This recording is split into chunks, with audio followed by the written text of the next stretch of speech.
Hello, hello, hello. Let's see who's here.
Hi, everyone.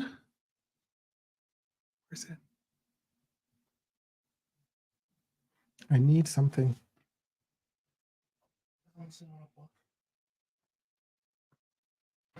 It's not going to work.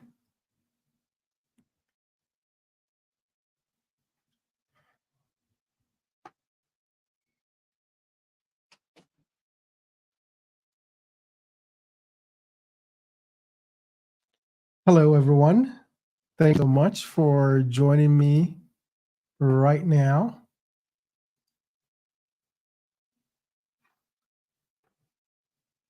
All right.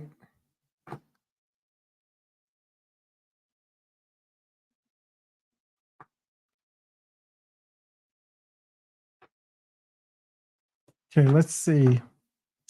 I'm trying to get a couple of things set up here. So give me a quick second while I set things up.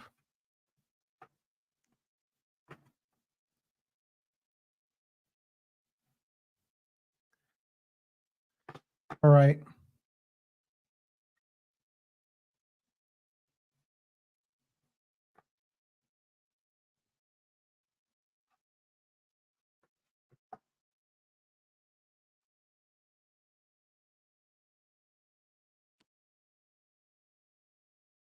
Hello. Thank you so much for joining me here. Let me see. I'm trying to get a couple of things set up so I can get on live on Instagram.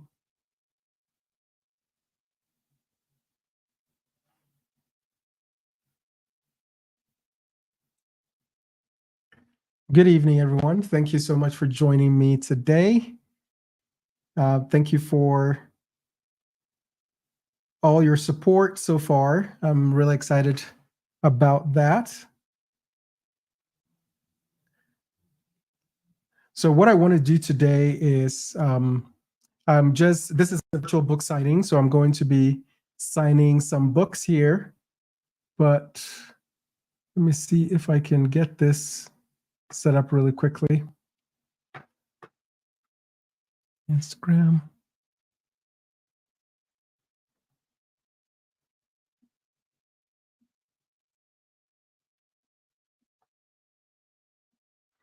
All right.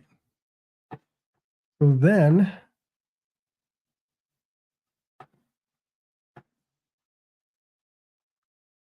hi, everyone. So give me a quick sec as I get ready.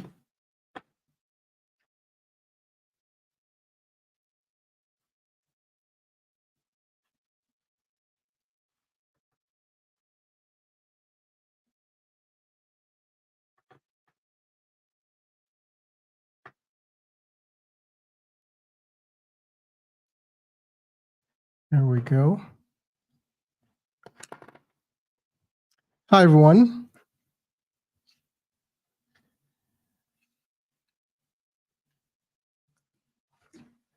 We'll be starting in about 5 minutes.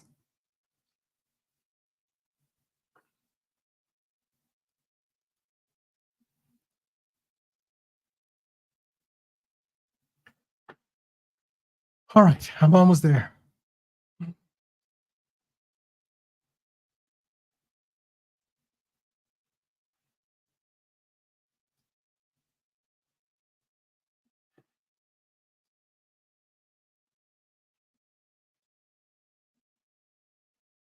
There we go. Okay, we're good. Thank you so much for those who have joined. My goal today is to sign a couple of books. So I'm going to start the process right now. And what I'm going to do is I'm going to say the name of the person and I'm going to sign the book. So for those of you who are joining me right now, my name is Alma Ohene-Opare. If you've never seen me before, I go by Willful Positivity on social media. And yesterday was the day that I got my book in the mail. So I just became a published author. And this book is basically the chronicle, as it says here, the chronicle of my transatlantic journey to become an American. If you have been following me for a while, it took me about 18 years to become an American. And that journey means a lot to me. And what I did in this book is write my experiences and share my experiences all the way from the time I was born in Ghana all the way till today. So this is actually a full chronicle, a full history of my life from the time I was born until the time I became American. And hi, Cartman. So thank you all for your support. I love to hear your comments. I love to hear from you all. So this is how it's going to go. I am going to be saying the name of the person, and then I'm going to sign the book. And unfortunately for me here, I couldn't find my tripod. So I don't have a tripod to put my phone on. So I'm holding my phone.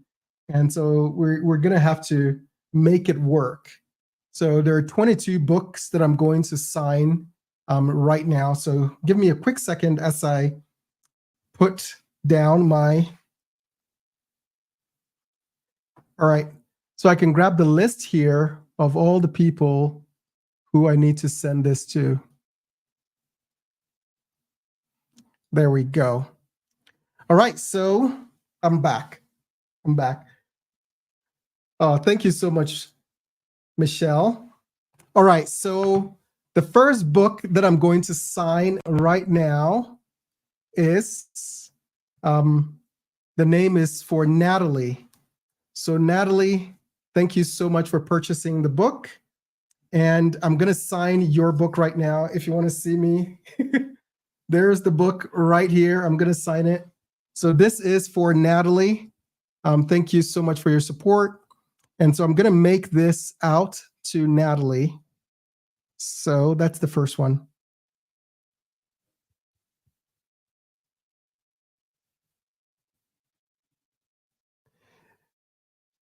And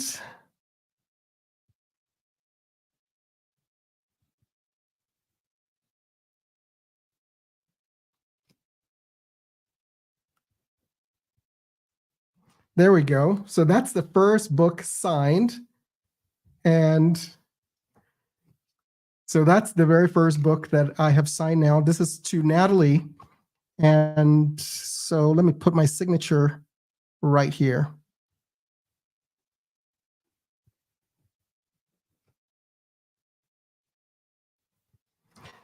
All right, book number 1, signed.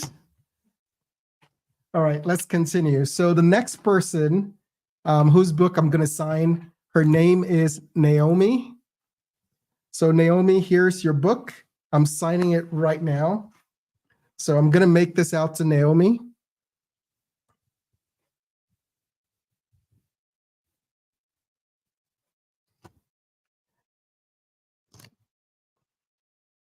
All right, so that's Naomi. Thanks for your support.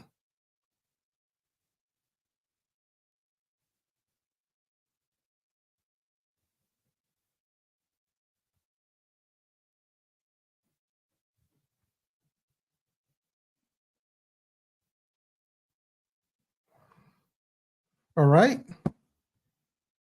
Second book signed.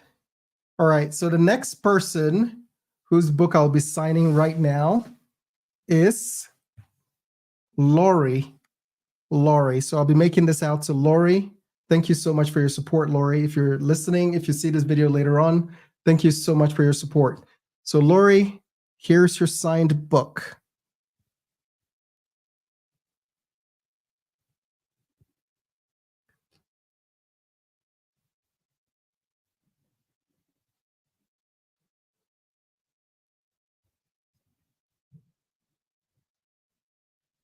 There we go.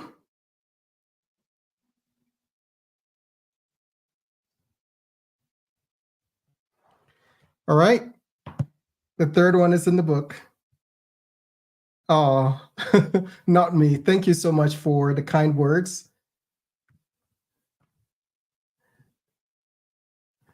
So for those of you who are here, tell me where you're from. I am in Utah. Josh, so you say you've seen my accent slowly disappear. It's been 20 years.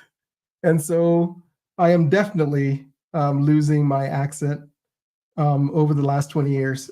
So when I go back home to Ghana, people see my accent as completely foreign to them. So I am here in Utah County in Utah. So, all right, the next person I will be signing the book for is Nicole. So hi, Nicole. Thank you so much for your support. And I'm going to make this book out to you.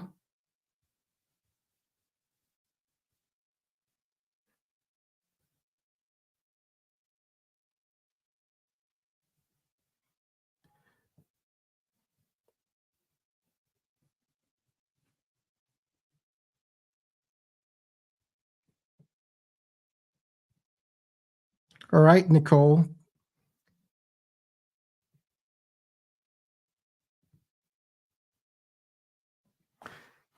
All right, so Nicole, your book is signed. The next one here. Ooh, Kevin, you're from Provo. That's awesome. So you're not too far from me. That is awesome. Oh, not me. Thank you so much for your support. I think we need more patriots. I feel like we have reached a point in America where patriotism has almost become a pejorative, and it seems like there's a faction in America that is consistently trying to denigrate people who are patriotic. And it almost seems like, people feel ashamed to be American. And I want to disabuse people's minds. And part of the reason I wrote the book was to give people back that feeling of, the way I've described it is being a cheerleader for your country, right? Being a cheerleader for America. I feel it's really lacking. And there's nothing wrong with a country that makes it a point. A country that makes it a point to raise the next generation to be patriotic. And that's what I'm hoping to bring to the table. I want to bring my perspective to help people truly understand what it means to be American and to be proud to be American. So that's why I'm doing this. So if you have bought the book, thank you so much for your support. The book is officially coming out on Friday. So if you did not pre-order a signed copy, you will be able to find this on Amazon, and you'll be able to purchase it on Amazon. There'll be the hardcover on Amazon. And then also there will be the ability to purchase an ebook version of this, or a Kindle version. I am working on the audiobook. I just finished the recording for the audiobook. I'm still doing some editing on the recording. And so once I have that done, I'm hoping to have that probably in the next couple of weeks. So the next person who I am signing a book for is Carrie. So Carrie, here's your book.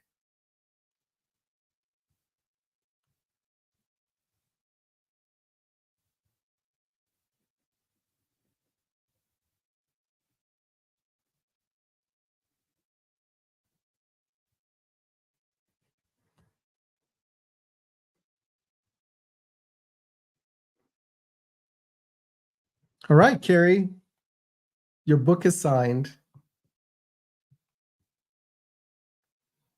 Not me. Thank you so much. I think everybody needs to be a warrior for their country. So Dirty Read, my book is right here. You can see it. It's right here. So it will be available to the whole world on Friday. So if you haven't purchased a signed copy, if you want to purchase a signed copy, you can still do so by going to AmericanPrivilegeBook.com. AmericanPrivilegeBook.com. You can purchase a signed copy right now. I do have some extra copies right now. So if you go and you purchase a signed copy right now, I will be able to, I think I have about 5 extra copies. So if you purchase a signed copy right now, I will sign it right now for you. All the rest are spoken for. So if you don't want a signed copy, you can just buy a new one on Amazon on Friday. So the next person who I will be signing a book for is Kathleen. Kathleen, thank you so much for the book. Let's go.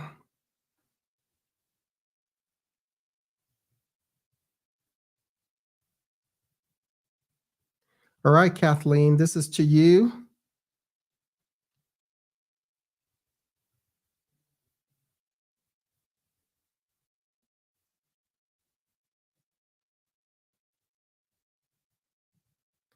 There we go.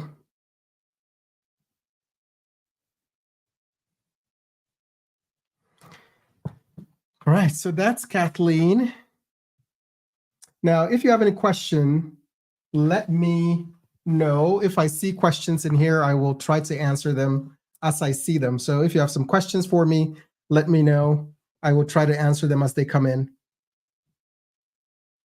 Skunk Smoker, thank you so much for your support.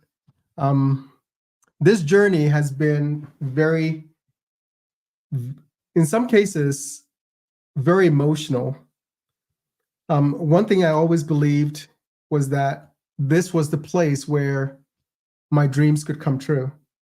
And I am a testament to the fact that anybody who puts their hearts and their minds to their work here in the US, you can make it happen. There is no system in place to hold you back.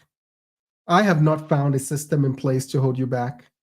And, you know, the thing that I fear about America is that we're getting to a point where it's hard to find people who are willing to stand up for their country, who are willing to defend their country, especially in the media. It always seems like, you know, when people talk about America, they only compare us to other countries in order to denigrate who we are. And it's really frustrating because, you know, if I go into my country right now, there are thousands and thousands of people that I can find who would take the place of any American, like right now. And I don't even have to go far to find those people. Right now, as we speak, and as many of you have followed me, you heard my story about my sister. She was denied a visa. She had a admission to a school to complete her master's degree, and she was denied a visa. She was trying to do it legally, But today, anyone can just go across the southern border and be allowed into this country. And that is frustrating for someone like me, especially for someone who spent 18 years following the law, waiting to become a citizen. And so my hope is that I can use my voice to one, encourage Americans to fall in love with their country again, but not only that, to encourage them to engage politically, engage with their votes, so that we can begin to take our country back from those people who are pushing us into a decline. And so that's all part of the reason I wrote the book. And as you go through the book, the first several chapters talks about my story and my life and my experiences here in America. And then the last part of the book talks about some of my philosophies, some of my ideas, why certain ideas appeal to me. And so you will learn about that and what my philosophy is for success. You will learn that as well. So the next person who I am signing this book for is Marissa. I know you, Marissa. Thank you so much for purchasing a signed copy of the book, My American Privilege. So Marissa, here's your book.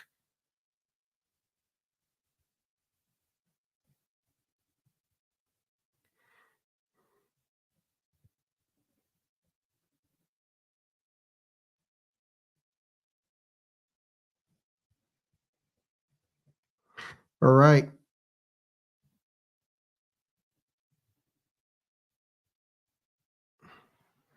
So that's your book, Marissa. I know so many people who have not stepped foot outside of America don't truly understand the privilege they have. And that's why I call the book My American Privilege, because I really believe it is a privilege to be an American. And it is a privilege to be part of this system. And the reason I say that is not because I believe America is perfect. I don't think America is perfect. I don't think our politicians are perfect. Are perfect. I don't think they're admirable in any way. And so I don't love America because America is perfect. But I believe America is the only country on earth that has embraced ideas and principles and values that drive people towards success. And I know it's been embarrassing in some ways to be an American. However,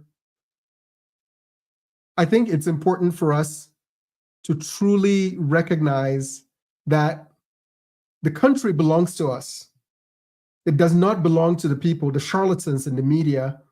It doesn't belong to the corrupt politicians and business people. It belongs to us. And we have the power, if we would only realize the power of our influence and leverage that to actually change the things that are happening in this country. There is a chapter in the book where I talk about my future ambitions, and I've thought about what I could do to actually change things and not just talk about changing things, but actually change things in America. And I'm hoping that one day I may choose to run for office. I have not decided that just yet. And the reason is because I wonder whether politics is the right vehicle to save America. Because it seems like our politicians are compromised. They don't care about us in many cases. They're not, concerned about what we care about. And it's unfortunate. But I hope that we can change that narrative. So the next person whose book I'm going to sign is Angela. Angela, thank you so much for purchasing the book. I know. So Angela, this is for you.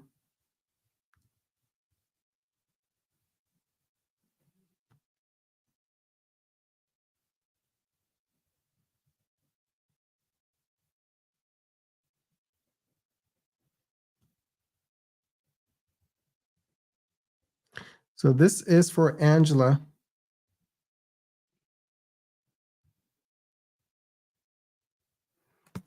Thank you so much.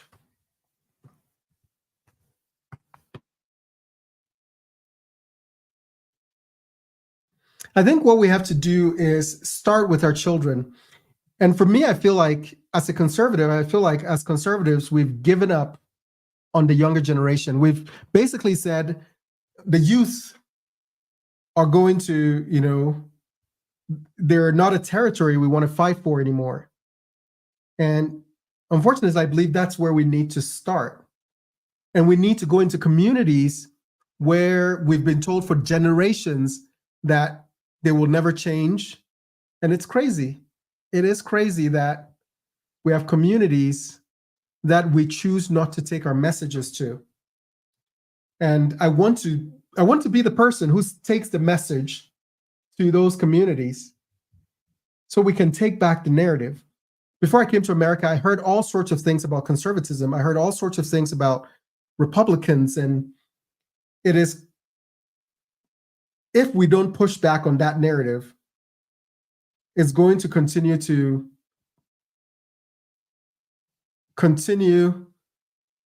be perpetrated by those people who want to put us in a box. And I did not come to America to be put in a box. Like, I did not make this trip. I did not, have all this sacrifice for 18 years just so I could be put in a box, just so I could be told this is what I can think and this is how I can feel about what is happening in our country. I will not allow that. That's not going to happen. And my hope is that I can empower other people to feel the same way about their country and not allow themselves to be put in a box. Right, next person is Tracy. Tracy, thanks so much. So much for purchasing the book. Here's your signed copy.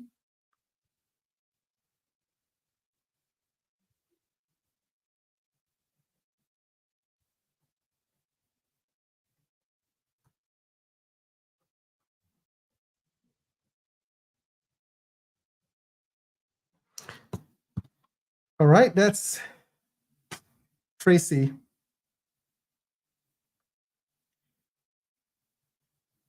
Oh, thank you so much, Billy. Thank you so much. So, Cartman, you are talking about term limits and no more lobbyists. Now, this is how I feel about lobbying and lobbyists. I think the challenge that we have is not the fact that there are lobbyists. I think the biggest challenge is that we don't realize as citizens that we are the ultimate lobbyists, right? As citizens, we are supposed to be able to lobby our government and petition our government. However, we have acquiesced our responsibility and given it to special interests to lobby in our behalf. And those special interests are only concerned about their bottom line and not about our bottom line. And so we need to recognize the power we have as citizens of this country and begin to lobby in our own behalf. That's what we need to do. We need to lobby for ourselves. And what that means is that we have to be educated on what is happening in our country.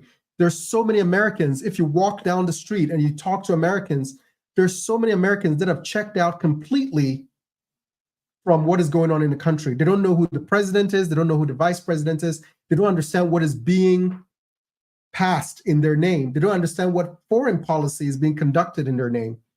If we are not going to be educated, about what is happening in our country, how do we expect to counter the narratives that are being pushed?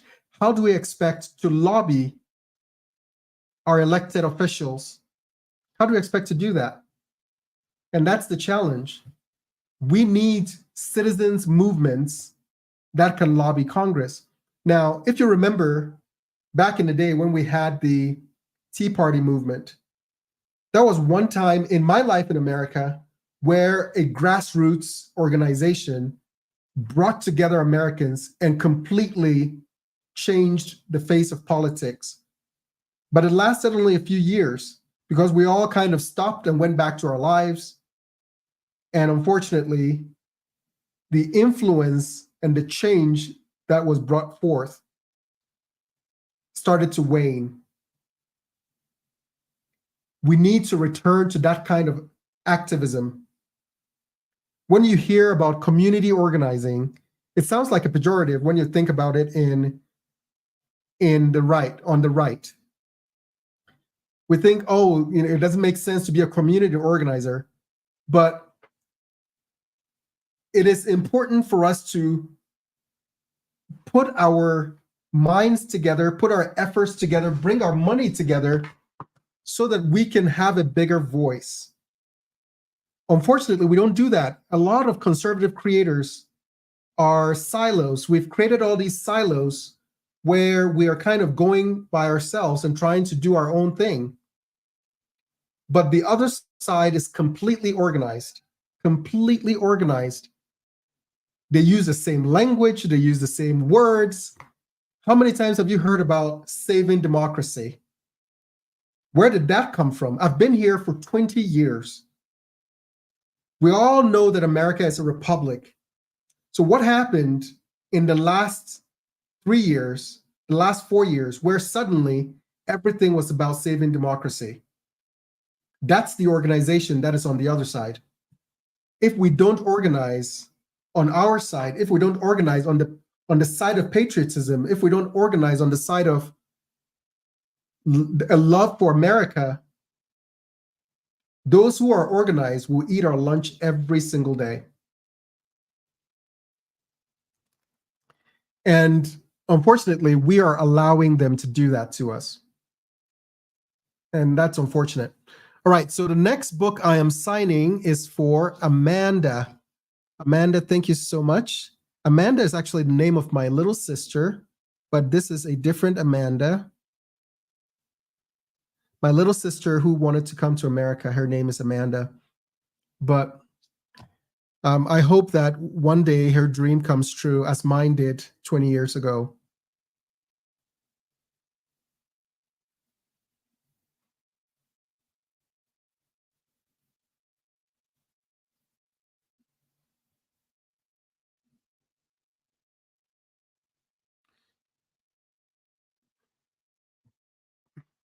All right. Amanda's book is signed.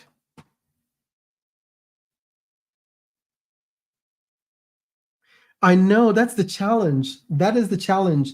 A lot of conservatives are busy people who are trying to feed their families, and we don't spend a lot of time working for think tanks and activist organizations. We actually want to go to work to produce the things that the country depends on to survive. And so it's really hard to put people together. And so the question is, if we are too occupied with actually living life and actually enjoying our American privilege, then what we need to do is to identify the people who are willing to make this their cause and support those people. Now, I'll tell you the truth. And people have asked me, what would you do if you could choose anything to do? I love to speak. I wouldn't mind having my career turn into going about and speaking about these principles and values of America. I wouldn't mind going to schools and college campuses to start speaking to people about American history, to start speaking to people about how to reach the American dream. I would love to do that. And so if you know of someone who is willing to host someone like me, let me know. I want to do that. That's what I want to do. And so if you can hook me up, that's great. I would love to come to your college, your local college, anywhere. I would come anywhere to speak. And that's if you support people like me, hopefully we get to a point where we can do this full time. And that's my goal, that because at the end of the day, defending this country and teaching the next generation what it means to be American and why loving this country makes sense, sometimes it's a full-time job. And I am actually starting that on Friday. I've been invited. I'm going to be a keynote speaker. I've been invited to speak at an event here in Utah. And what I'm hoping to do at this event is to share just a little bit about my story, but also to let people know that, there is this narrative that, we have systemic racism in this country and people like me cannot succeed. And today on my way home, as I was driving home, I heard a message that completely shocked me. It was kind of crazy. This message was that there was this person, this prominent Black commentator of some sort, and he said that in America, Black culture has been criminalized by the justice system. And I was like, what exactly is he talking about? He's like, yeah, our culture has been criminalized. And he said it so matter-of-factly. I was like, what exactly is he talking about? Are you suggesting? Because the only thing that I know is criminal is like, don't steal, don't break into people's homes, don't assault people, and so on, don't commit fraud. And so if you are telling Black people that somehow the laws on the books are targeting Black culture, what are you actually including in Black culture? Are you suggesting that all the crazy things happening around our country that people should be arrested for is Black culture? Like, I don't get it. And the fact that people are able to say this without any critical thought, without any thought as to what are we really saying, I think that is much, much more racist to suggest that the crimes that people are committing or the things that are on on the laws in the books, those things are part of Black culture. Like, who thinks like that? And this person is supposed to be smart. It's crazy. It's completely crazy. So my hope is to turn the narrative a little bit. And it's very difficult, especially among people who look like me. It's very difficult to even get the audience, let alone, get through to them. All right, the next person who I'll be signing a book for is Martin. Martin, thank you so much. Here's your book.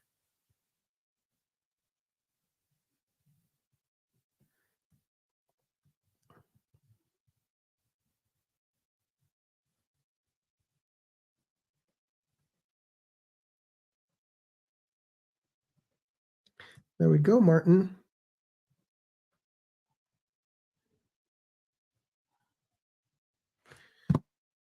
All right. When will I be live again? I need to be more live a lot more. My life is quite busy. And so sometimes I see people on live and they seem to be on live every single day. And I'm like, I have 4 kids. And I work full time.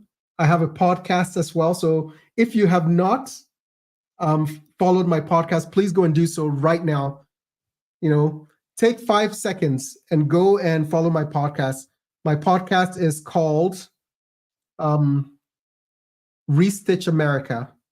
My podcast is Restitch America. It's everywhere you can find podcasts, on Apple Podcasts, Spotify, iHeartRadio, Pandora, everywhere. Just search for Restitch America, and go follow the podcast. Go follow the podcast right now if you're not following me. That way you can hear from me every week, and then you can also connect with me as well. So go follow the podcasts. I'm hoping to get to 1,000 listeners. So, and I don't know if I said this before, but Friday is my 40th birthday. Friday is my 40th birthday. And my goal, as I was turning 40, my goal was to be a published author by the age of 40. So I am achieving that goal like right now. So I'll be 40. So my birthday present, if you haven't purchased the book, go purchase the book. But if nothing at all, go and subscribe to my podcast. The only thing that is a little kind of disappointing for me is my American privilege, my love for America started with my mom. So my mom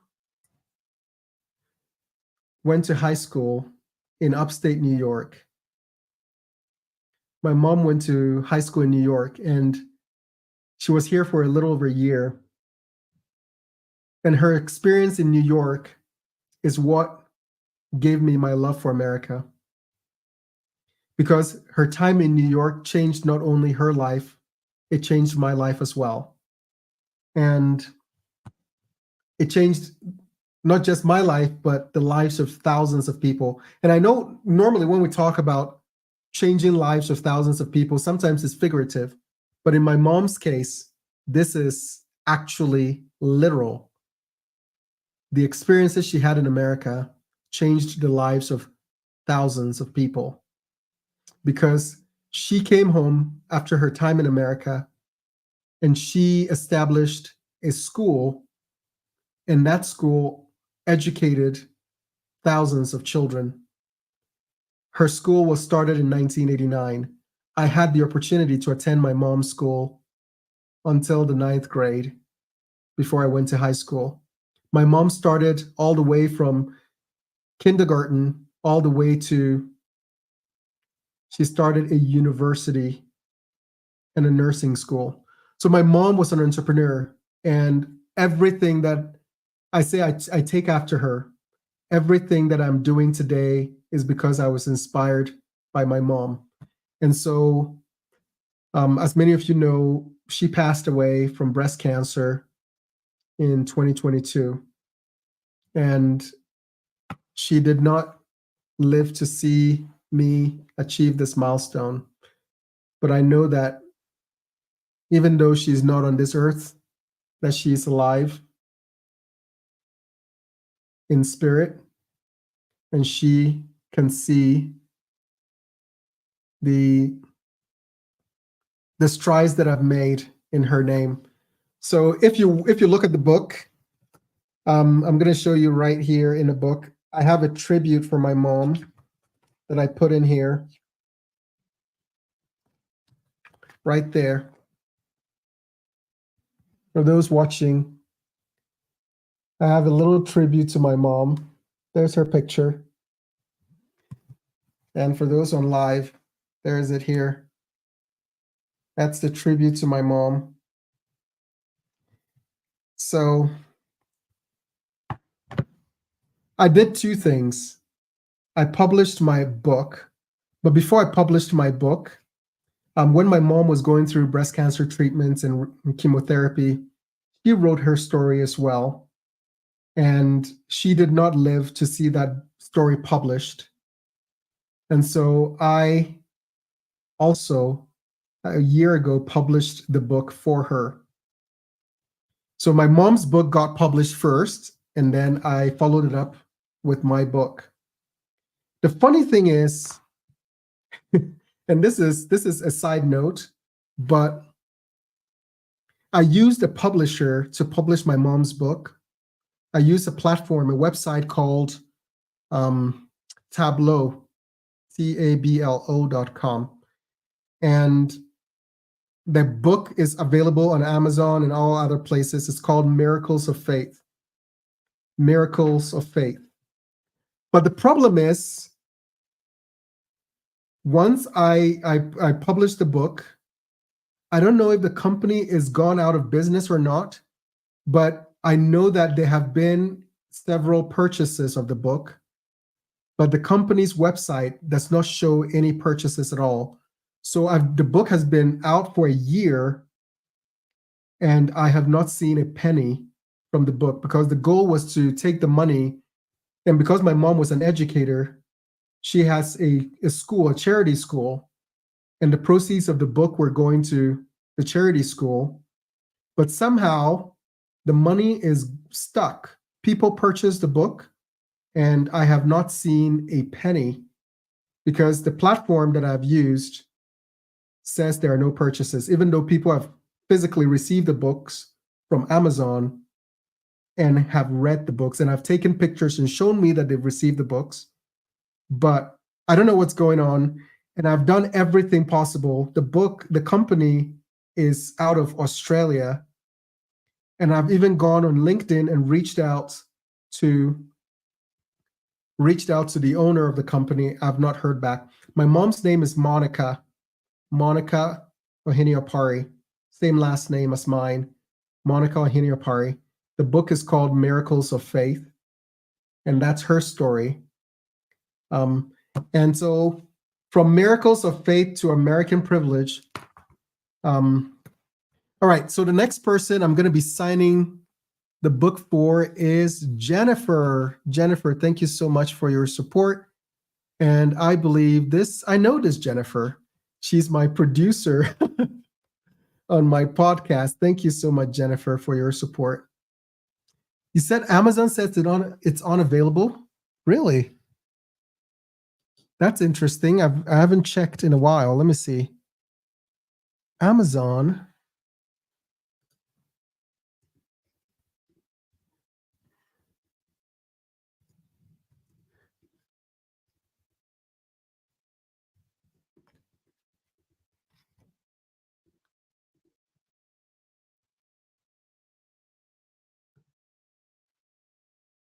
Yeah, buy the paperback, currently unavailable. Okay, thanks for telling me, because I'm gonna figure it out. I don't know what happened with this, but I'm gonna try to figure it out. It says it's out of stock. Okay. That's strange because this is supposed to be a print on demand service. So it seems like the company's gone out of business. Tableau.com, tablo.com. So thanks for letting me know. I'm going to go check, and I'm going to take it off of their platform and self-publish it the way I'm doing this one as well, because it's not good what has happened to her book. So, all right. So who did I sign for? Okay, that was Martin.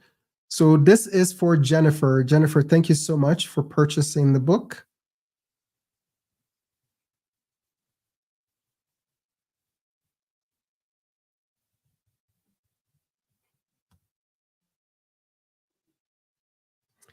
All right, Jennifer, thanks for your support.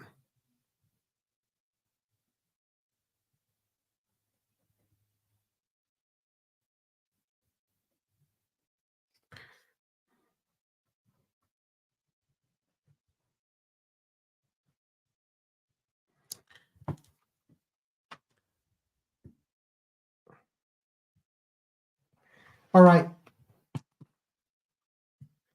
When I'm done signing these books, I have a few to go here. When I'm finished signing these books, I'm going to go and read one chapter of the book, and then I'll wrap up. So I have about 8 books to go.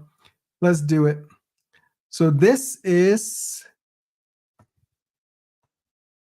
my manager.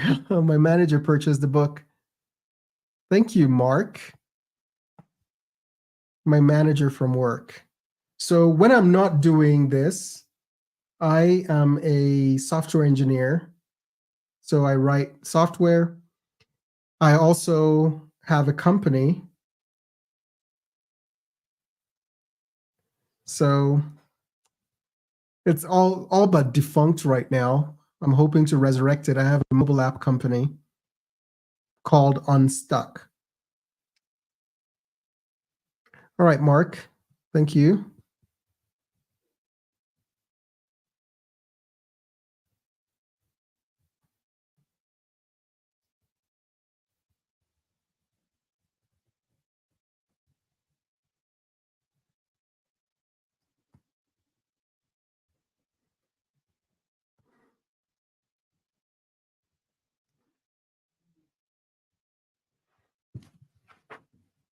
All right, let's see who's next.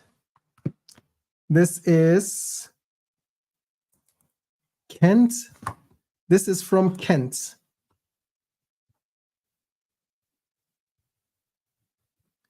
Kent, thank you so much for purchasing the book.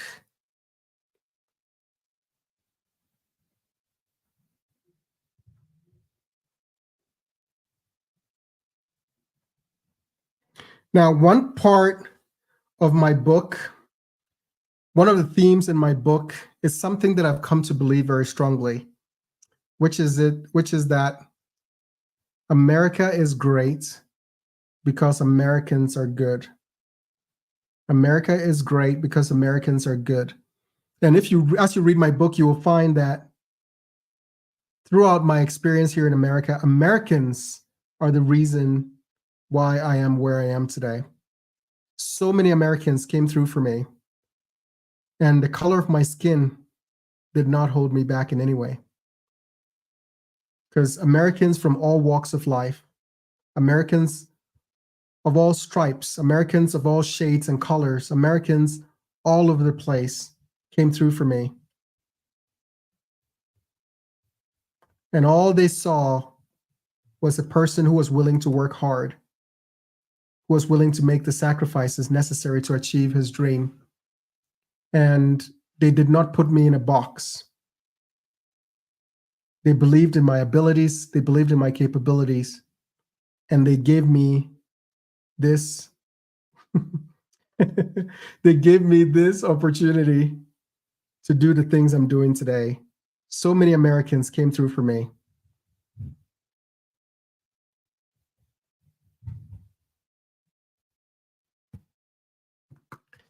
The book is My American Privilege, and you can go to AmericanPrivilegeBook.com, AmericanPrivilegeBook.com. So right now you can go to AmericanPrivilegeBook.com. When you go there, you will have the ability to purchase a signed copy. So if you purchase a signed copy, I will ship it directly to you. I will sign it and ship it to you. But if you want to wait, you can also purchase an unsigned copy from Amazon on Friday. So same book, same hardcover, but it would be unsigned because it will be coming directly from Amazon. But if you go and you purchase it right now, you can get a signed copy and I will sign it and ship it to you directly.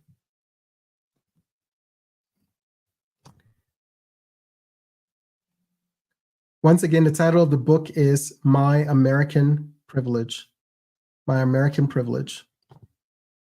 And the subtitle is A Chronicle of My Transatlantic Journey to Become American. All right, so the next person whose book I'm going to sign is Ryan.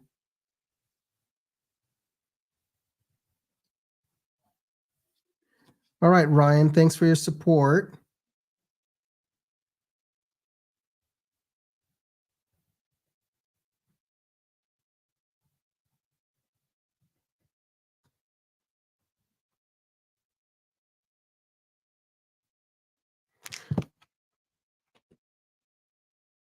All right.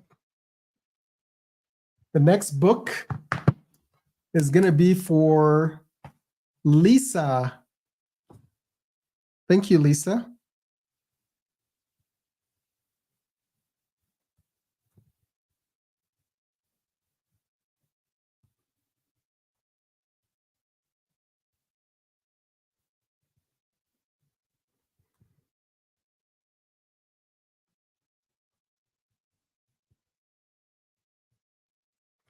All right. That's Lisa's book. Next one is Tammy. Let's see.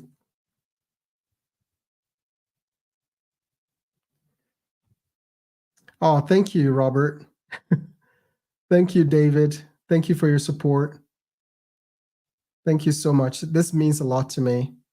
Oh, thank you for the heart. This means so much.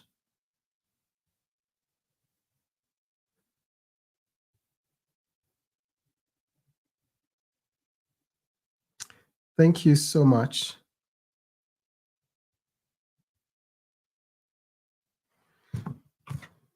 All right. I think I have 3 more books to go. And then I'm going to read a chapter from the book. Okay, so stay tuned. I'm going to read a chapter here, a small chapter, a short chapter, but I think you're going to enjoy it. So,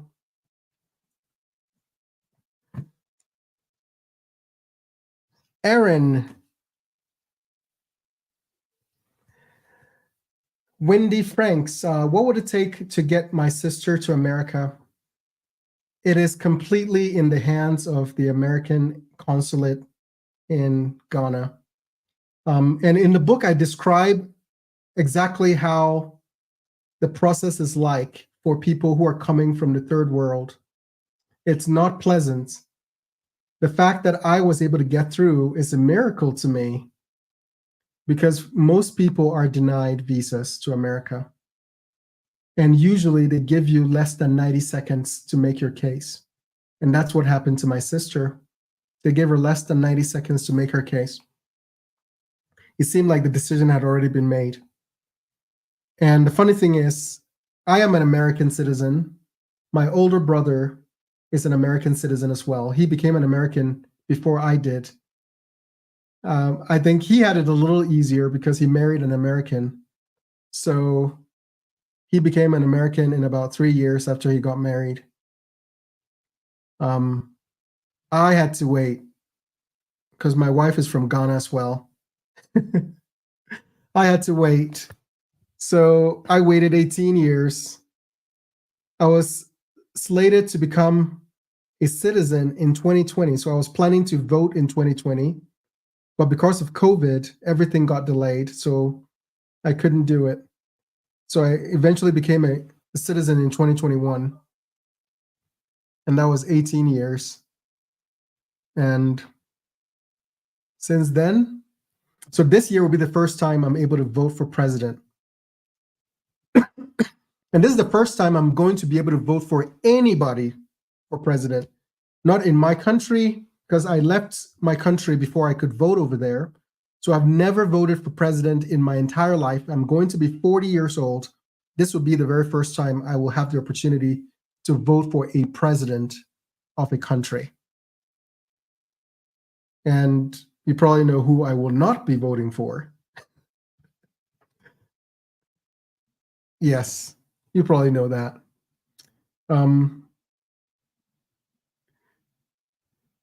Let's see. So the next person on my list here is Aaron. So Aaron, this is your book.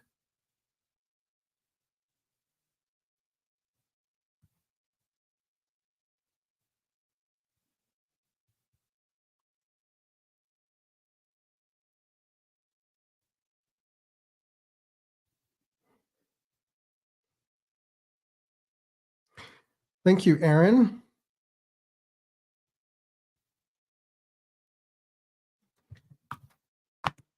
All right, I have 2 more books to sign, and then I'm going to read a chapter from the book.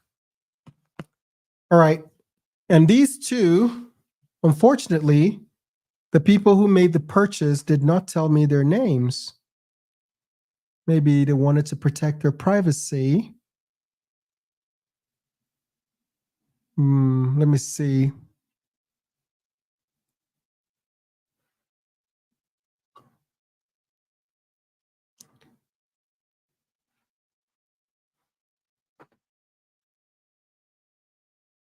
Let's see.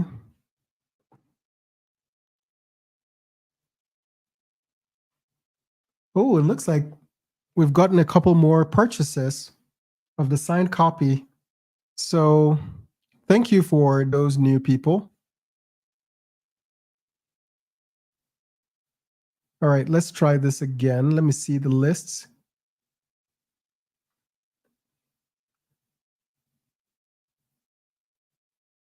All right, so let me put these two books aside for the two people who didn't give me their names. So I will investigate and find their names later. And then let's do this for the new people. So Jackson, thank you so much. Talking about running for office. So I am not allowed to run for office until I have been a citizen for at least 7 years. That is, in order to run for Congress, I have to be a citizen for 7 years. That will be in 2028. And then, in order to run for the Senate, I will have to have been a citizen for 9 years. That would be in 20, let's see, that would be in 2030. So I can be a congressman if I chose to go that path in 2028. All right, so Jackson, let's see, Jackson.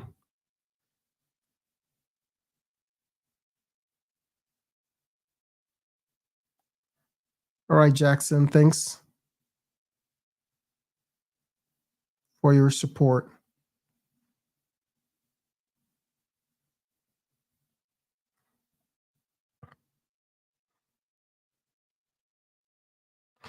All right, I got Jackson's book, and then I wish they counted the waiting period. I wish all 18 years of waiting. Natalie, thank you so much for your support. This is for you.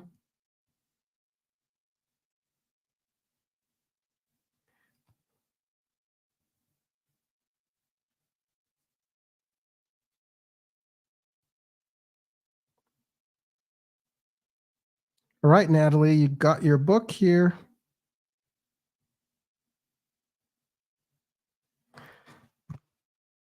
Okay. All right, let me see. Let me make sure I'm not missing anybody.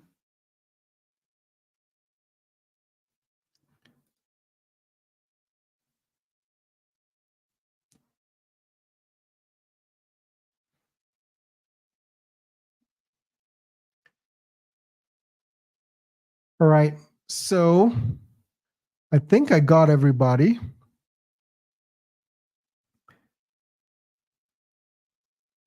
Let's check one more time. Let me make sure I'm not missing anybody. Okay, it looks like I got everybody. So let me count. 1, 2,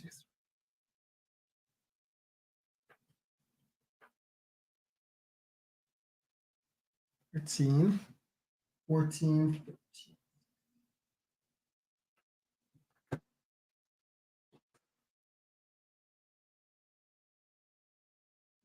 All right, I think I got everybody.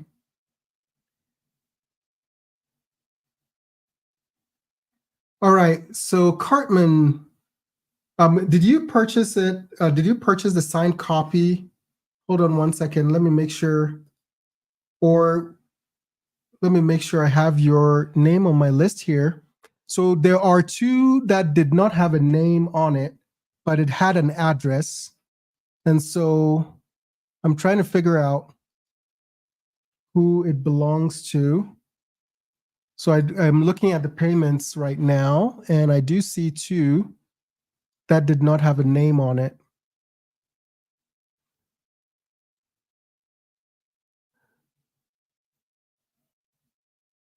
Okay, so far these are the names that I have: Jackson, Natalie, Naomi, Lori, Nicole, Carrie, Kathleen, Marissa, Angela, Tracy, Amanda, Martin, Jennifer, Mark, Kent, Ryan, Lisa, Tammy, and then two names that did not have, wait, let me see if I'm missing anything. Okay. There are 3 more names that I need to add. So there's Erin, Lori, and Sharon. Let me make sure I'm not missing anything. So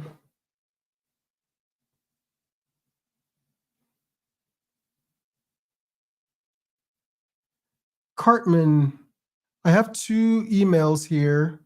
I don't know which one, if one of them belongs to you or not. What is your first name? What should I be looking for? If you can put your first name in there. I think you did tell me somewhere, but I don't. Michael. Let's see, Michael.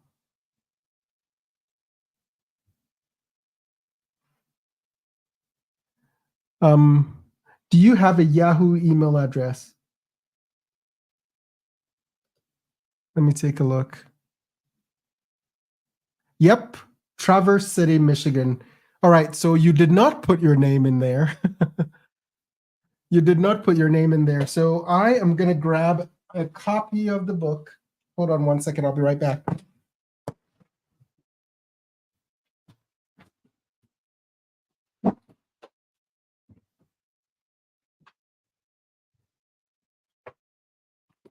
All right. There we go. So, Michael, here's your book. Let's do that right now. To Michael. Thanks for your support.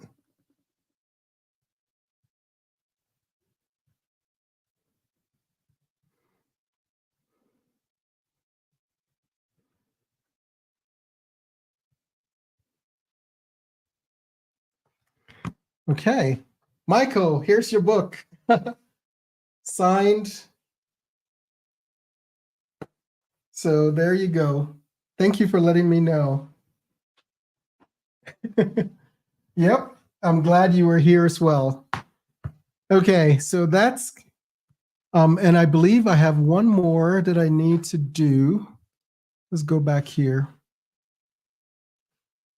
So I have another one with a name that I do not, it doesn't have a name. So I will save a copy for that person. And then, let's see. I want to make sure I don't double sign any of the books. So I believe I did a Lori, but I don't think I did a Sharon. So I'm going to do Sharon, and then I'll validate. I'll stop signing so I don't make any mistakes, and then I will validate. All right, let me do this really quickly, and then, like I promised, I'm going to read a chapter of the book, and then we will wrap up here. So this is to Sharon.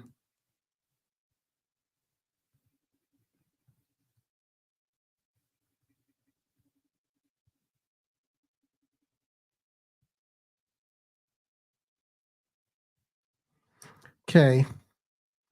So this is to Sharon. Thank you so much for your support.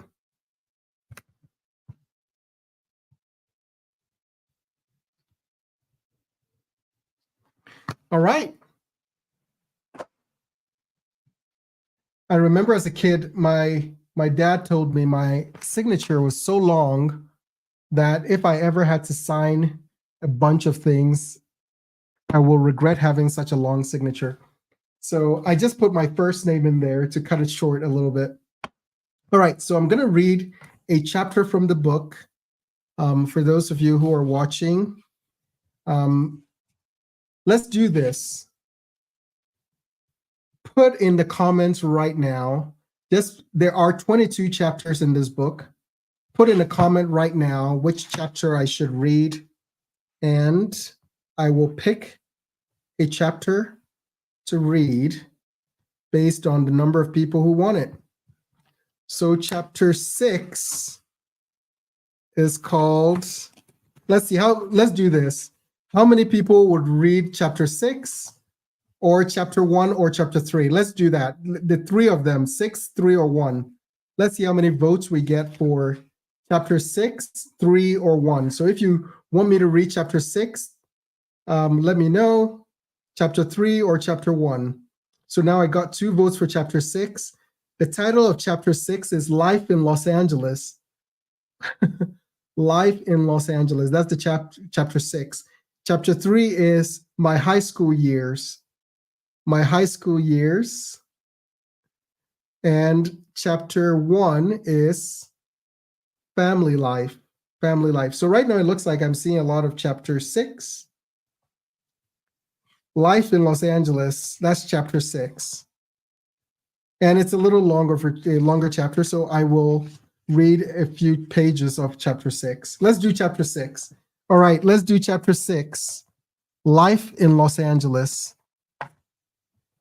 All right, let's see where that is. Chapter 6 is page number.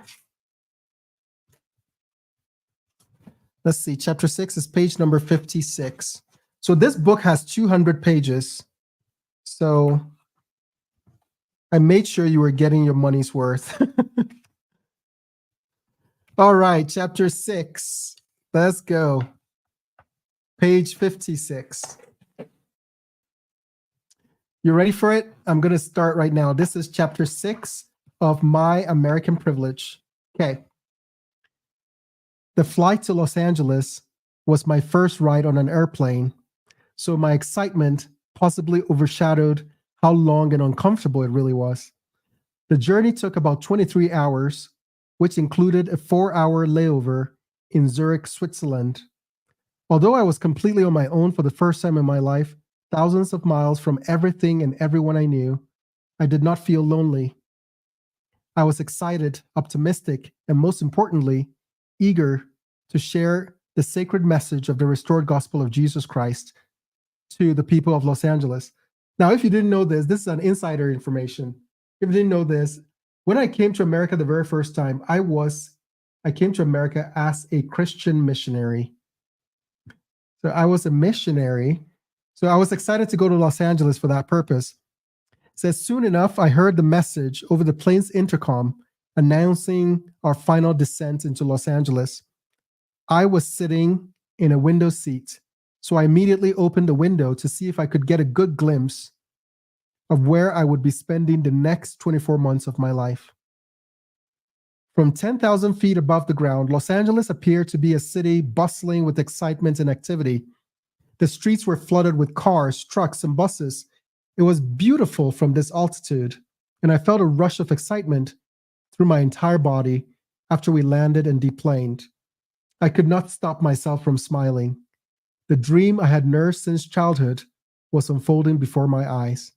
And to think that I'd landed in the same city my dad had visited more than a decade earlier was a special treat. After picking up my bags from the designated luggage carousel, I headed down toward the immigration checkpoint. I handed over my passport and other documents, made the necessary declarations, and was finally welcomed into America. My life would never be the same from that point forward. I was met at the airport by President and Sister Partridge, the leaders of the California-Los Angeles mission. Their welcome was warm and their countenances comforting. They asked me about my trip, to which I responded with a simple smile. I was exhausted, and they could see it written all over my face. They ushered me out of the airport to a waiting van outside. As I prepared to walk out of LAX for the first time into the city of Los Angeles, I felt an indescribable feeling of gratitude for the long journey that had brought me to this point. However, the euphoria faded quickly when the automatic doors slid open. Now, this is a funny part. Wendy, yes, I am. As I prepared, so this is the funny part. I began to experience a new and unusual chill up my spine. This chill was not figurative, but literal. The date was May 6, 2003, and the only thought left in my mind was whether I would be able to survive. Next page. The blistering cold temperatures of Los Angeles in the spring. So here I am coming from Africa. I land in Los Angeles in May, and I was cold. I had never been this cold in my life. For a boy who had never left the hot and humid shores of West Africa, Los Angeles felt like Antarctica. I was wholly unprepared for this chilly development. I have since gone back to check the temperature on that day. The average temperature that week was a frigid 63 degrees. How could a person be expected to survive in such dire conditions? Oh boy, I was cold. Seriously, I was so cold. And I immediately went to the store to get myself a jacket. It was 63 degrees. It was completely inhumane that a warm jacket, gloves, and earmuffs and a hot cup of cocoa were not waiting for me outside. I was 19 years old. I had never felt the sensation of my legs being cold. Despite the cold, I was excited to finally be in America and could not wait to meet the people of Los Angeles. So that's part of chapter 6. That's when I came to Los Angeles. It's a little long, but if you want to continue reading it, you got to buy the book if you've not already done that. But while I was in Los Angeles, I was in Los Angeles for 2 years. And so I spent time. Hi, Colts and Spurs. Thank you so much for your support. I spent time 12 weeks in Downey, California and Norwalk, California. I spent 6 weeks in Carson and Torrance, California. I spent 24 weeks in Inglewood, South Central, and Watts, California. Yep. I spent 18 weeks in Westwood, Bel Air, and Beverly Hills. And then I spent 6 weeks in Linwood and Compton, California. So if I tell you that I've been and I've seen every swath of America, that's Los Angeles for you. And then the final 32 weeks of my time in Los Angeles, I spent in Santa Monica, Pacific Palisades, and Malibu, California.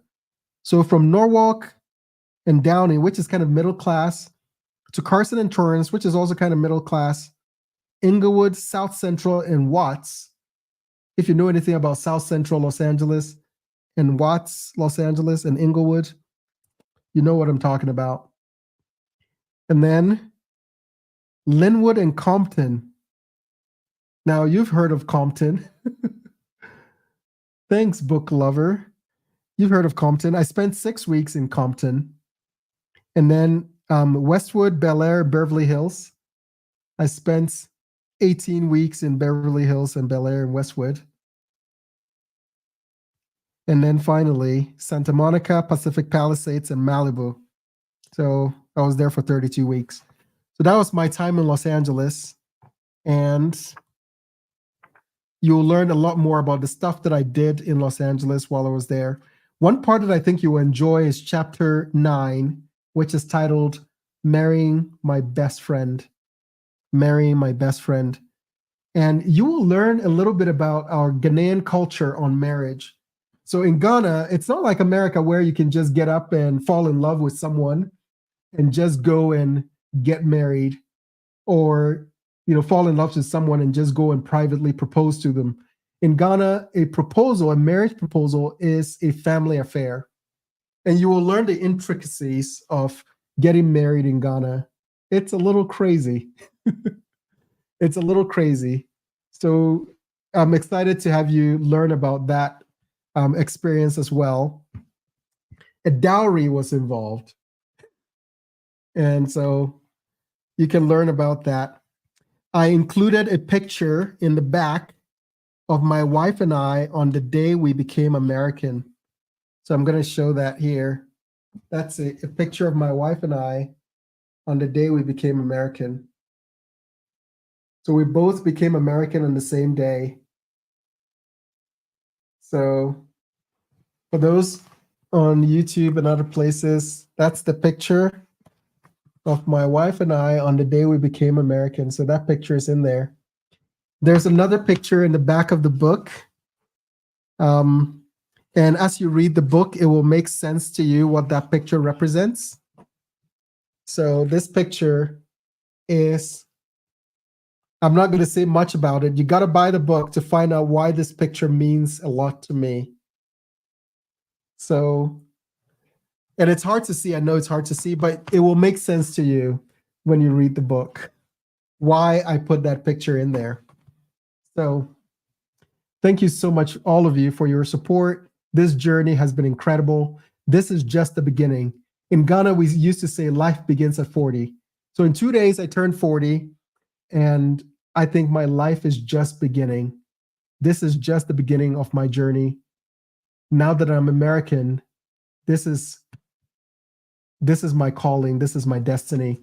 Book lover, the book is called My American Privilege. My American Privilege. And you can get it at americanprivilegebook.com. americanprivilegebook.com. So if you're on here, you're watching me, know that you can get it at americanprivilegebook.com. If you get it from there, you can get a signed copy, but on Friday, it will be available for the general public. So you can go and buy it on Amazon. I will talk about the link to it. I will put the link on the website as well, so you can buy it on Amazon. But if you want a signed copy, you can, when you get on there, it will say pre-order a signed copy or purchase a signed copy, and you can get a signed copy from me. But on Friday, you will be able to buy it, and Amazon will ship it to you directly. So the ebook is also available. You can pre-order the ebook right now if you like to read on Kindle or something like that. And I've already said this, I have recorded the audiobook. I'm just doing some editing. So the audiobook will be out soon. How long did it take me to write the book? I started in 2021, and my goal was to have it done sometime in 2022. Actually, the first time I actually started thinking about writing a book and putting pen to paper, that started all the way back in 2020, because I thought I was going to be a citizen in 2020. And so I started writing the book hoping that, I would become a citizen and then I would debut the book at the time. But because of COVID, my citizenship was moved back a year. And so I didn't become a citizen until 2021. I hired a ghostwriter initially to help me write the book because I was very busy. Unfortunately, the quality was just so atrocious. And I thought I could not do myself justice because it was not my voice. It was really atrocious writing. And I knew that, I have been blessed with a gift of communication.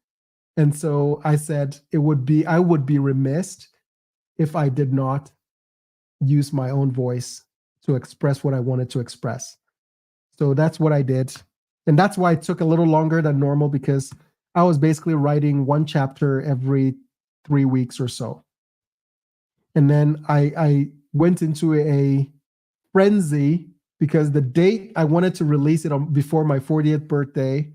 So I literally submitted this book to be printed last Saturday.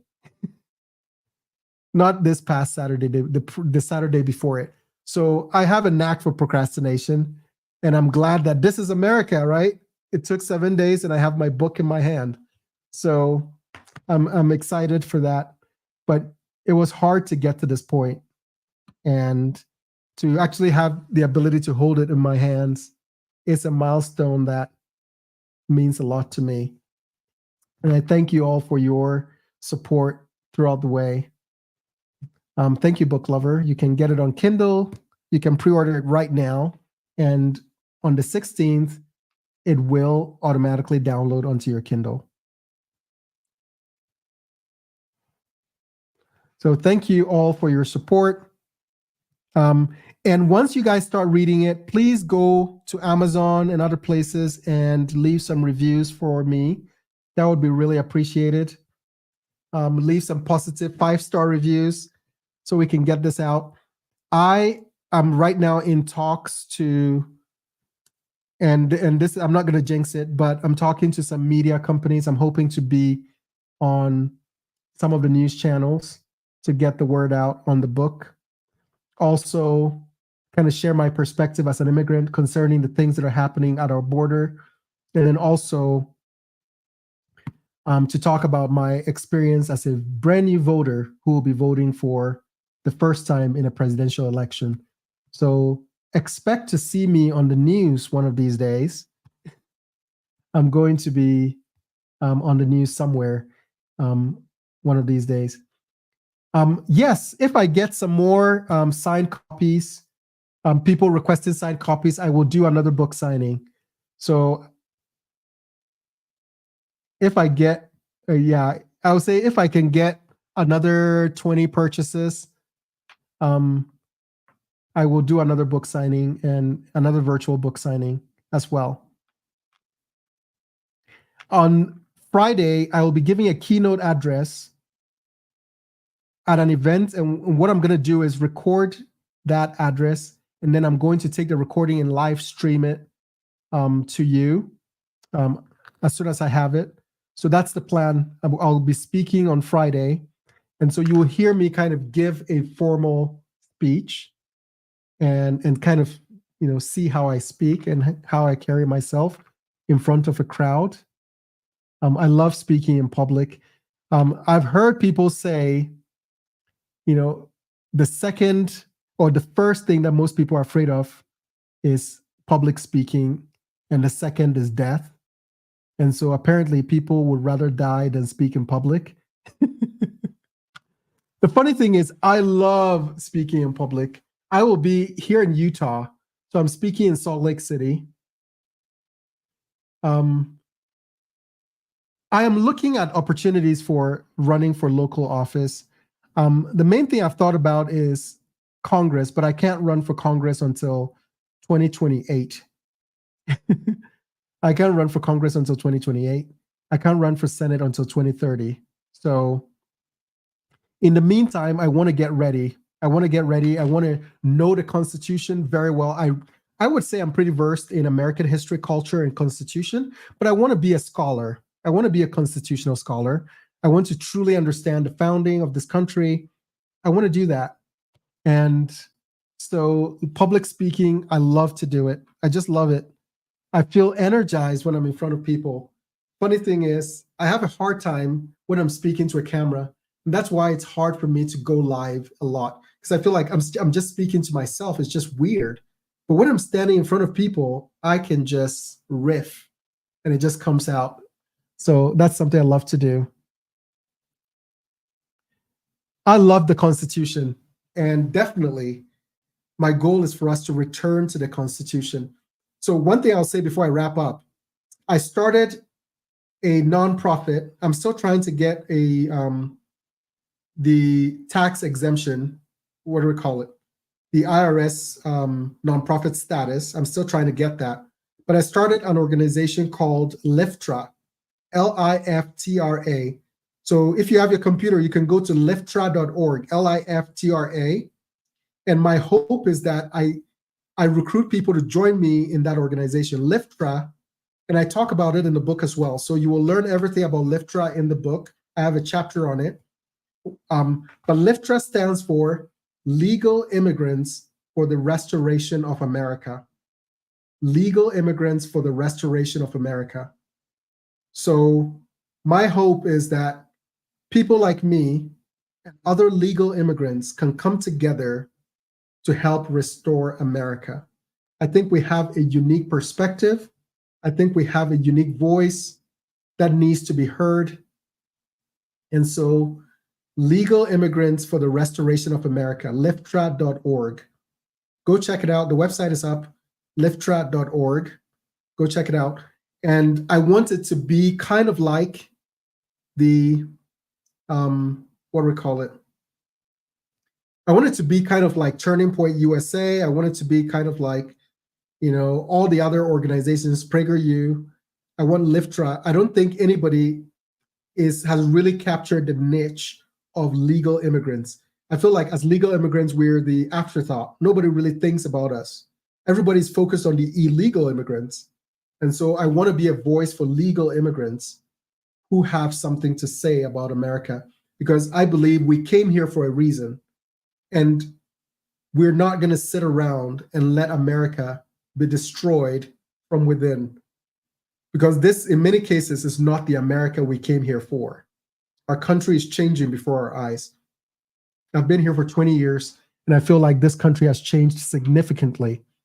And so LIFTRA is Legal Immigrants for the Restoration of America. And I hope to be the voice of that movement. So that's the movement I am founding. And as soon as we get our tax exempt status, I'm going to let you know how you can support us. So Legal Immigrants for the Restoration of America, LIFTRA. All right, thank you all for your support. I will try to be live more often. I keep saying that. I just have to put it on my schedule to be live a lot more so I can interact with you. But if you are not following my podcast, please do so. I release an episode every Wednesday. So check out the podcast. It is Restitch America. And you can find it on any podcast platform that you use, from Apple Podcasts to Google Podcasts to Spotify to Pandora, everywhere. Restitch America. So Restitch America, you can hear from me every week. And also share my profile. I've been trying to get to 200,000 followers on TikTok for the longest time. And for some reason, I've had a hard time getting to that point. So if you can share my profile with your friends, all your other contacts, so we can get my goal is, by the end of the month, if I can get to 200,000 followers, that would be awesome. So we can get more people in the movement. This year is a pivotal year. This is an election year, and I do not want to wait to use my voice. Hopefully we can change and convince some people to vote differently this year. That is my goal. Hopefully we can get people to vote differently this year. And I will go anywhere and speak to any group of people so we can get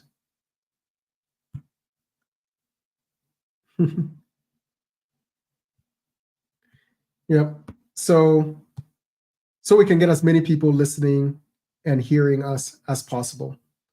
Thank you all. I'm going to wrap up right now. Once again, American privilege, my American privilege. Who am I voting for? Well, I'm still waiting.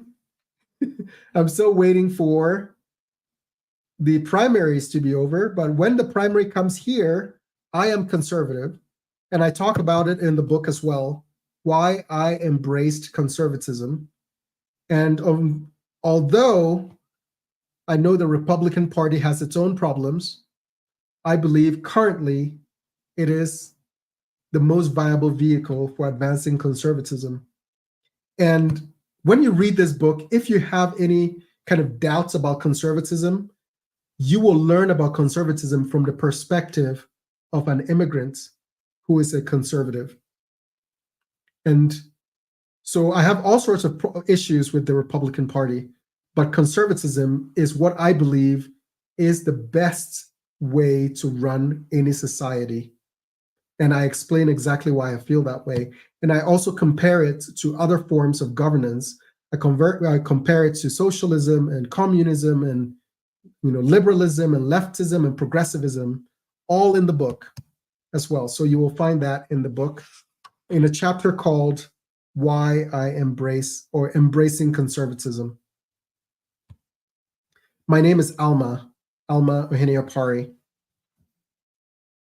I know this is backwards, so you won't see it properly, but it's Alma, A-L-M-A.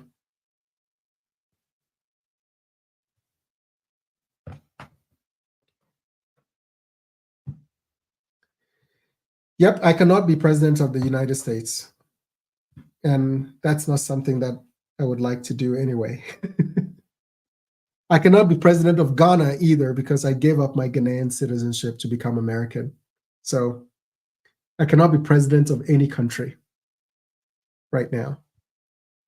All right, I'm going to call it a day. It's 9 p.m. over here. I'm going to join my family again. My wife is not feeling too well, so I'm going to go help her. And everybody, my birthday is on Friday. I'll be 40. So if you have not purchased the book, get it for my birthday as my birthday present. Thank you, Cartman, Michael. Thank you, all of you. And I will talk to you again. Love you all.